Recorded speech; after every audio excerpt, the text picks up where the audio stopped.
Лилия Хисамутдинова sözlerine Atırın Tekşimbetов'e yalan ayaklı balaşak.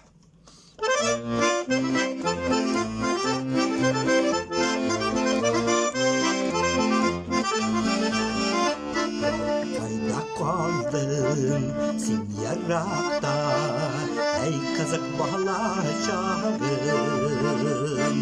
Kılçıktay dinlep uylap, oğlunu da yerden şahım.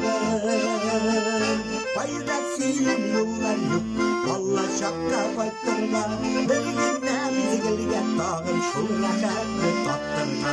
Paydaşın yollar yok, valla şakka baktırma. Bir günde bizi gelgen dağın şurra şarkı tattırma. Eşek aldı hatta ulan, yalan ayaklı bakır.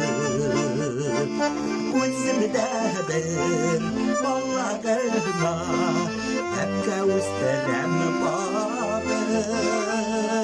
Paydaşın yollar yok, vallahi şakka baktırma. Bir günde bizi gelgen dağın şurra şarkı tattırma.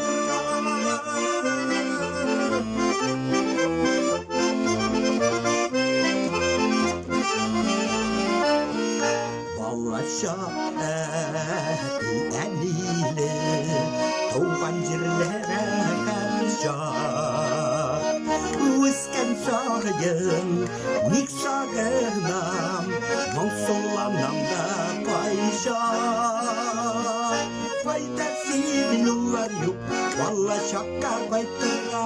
Bir günde biz gelgen dağın şurra şarkı tattırga. Paydaşın yollar yok, valla şakka baytıra. Bir günde biz gelgen dağın şurra şarkı tattırga.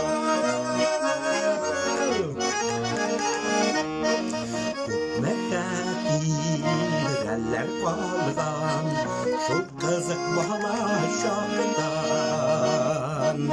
Ekiyek bulgan iken bir kaderin belbit kalgan.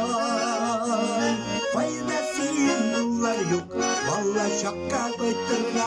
Bir günde biz gelgen dağın şurra şarkı tattırga. Paydaşın yollar yok, valla şakka baytırga. Bir günde biz gelgen dağın şurra şarkı tattırga.